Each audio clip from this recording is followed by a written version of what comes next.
Spirituality is also about gratitude and humility. My short story, tying in with the first video in the series, The Presenter. We as a family were financially constrained when I went to university. No organization was prepared to give this little nobody, that's me, a cent. I didn't have the most brilliant results in the country, but I had a very good matric pass anyway, but it didn't help much. A family friend, a very young caring elder, took me together with my parents to his workplace because he had heard that they were giving out bursaries. When we arrived at his workplace, we learned that it was only for family members of the employees. The elder looked so sorry that he got us into town for nothing. But the HR manager, who later became par for me, listened to the elder and decided to pay my university fees from his own pocket. His words, "Pay it forward, I don't want it back."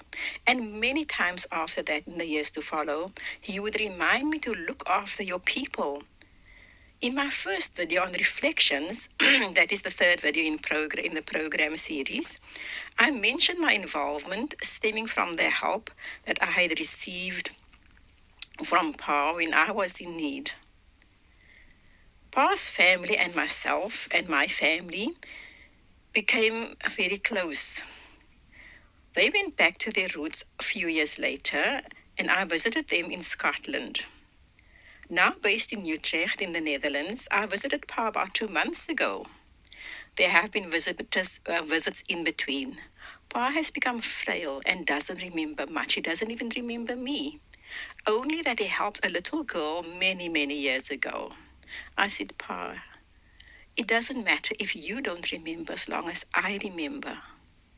Yes, my family was my anchor, but without his kickstart, I wouldn't have been where I am today. My family did what they could, and they sacrificed a lot while I was studying and not contributing to the household. I had a part-time job and tutored at university, which covered a little bit of my basics, but that was all. My mom was always supportive of my efforts in education. She urged me to go and check my UNISA results once when I thought I had failed. A science student venturing into pedagogics, it was strange for me. It was like pie in the sky. I wrote just what came into my mind. My mom accompanied me to view my results, and instead of a fail, I saw distinction. She hugged me and said, "See, I told you."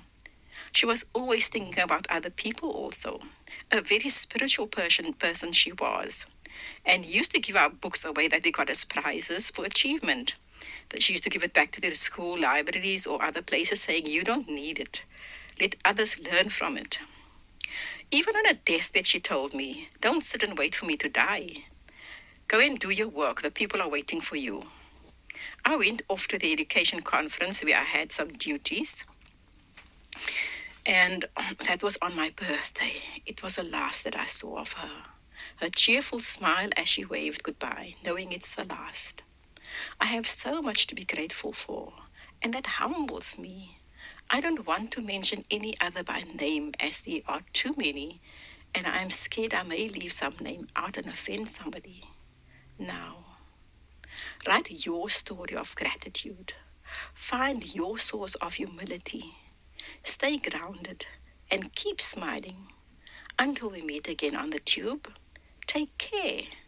And I once again leave you in this beautiful space. Enjoy.